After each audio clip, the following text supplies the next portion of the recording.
این که آدم احساس میکنه به طرف کسی یا چیزی کشیده میشه ناخودآگاه، دوست داره به اون نزدیک بشه و وقتی نزدیک شد ارتباط برقرار کرد احساس لذت میکنه، خوشش میاد. این اسمش محبته. اما اینکه محبت به چه چیزهای تعلق میگیره، وقتی تحلیل بکنیم هر موجودی خودش و کمالات خودش رو دوست می‌داره. بعد اون چیزهایی که متعلق این کمالش هست یا سبب پیدایش این کمال میشه، اونا رو دوست می‌داریم.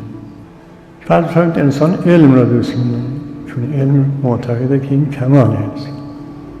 اگر انسان یک موجود بسیطی بود و کمالش یک چیز بود،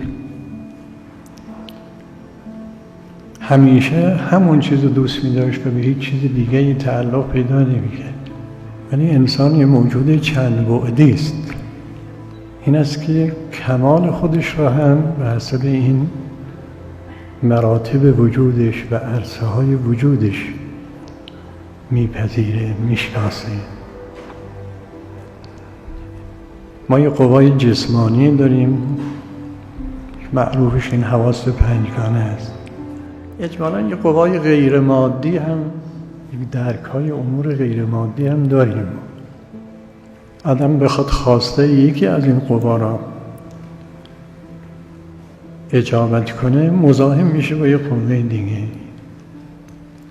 اصلا خاصیت انسان همینه، همین اختلاف قوای مختلف، استعدادهای مختلف و عوامل مختلف هست که زمینه کارهای مختلف و بالاخره زمینه امتحان را فراهم میکنه. زمینه انتخاب. انسان موجودی است که خودش باید گزینش کنه، دنبال چی بره، چقدر تلاش کنه. ولی زورکی کسی را به راهی بکشن، این کمال انسانی نیست. لذت‌های گوناگونی برای ما حاصل میشه که همه اینها مطلوب نیست، یعنی موجب کمال ما نخواهد شد.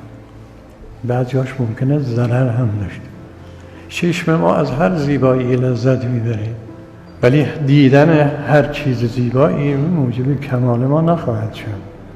باید جور اینا رو تنظیم کنیم، این فعل و انفعالاتمون را، حرکات و سکناتمون را، حالات نفسانیمون را، افعال بدنیمون را، افکارمون را، که برآیندش بشه نزدیک شدن به خدا.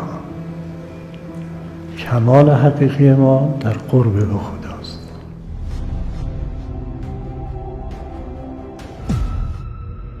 اینجا مرکز مقاومت است.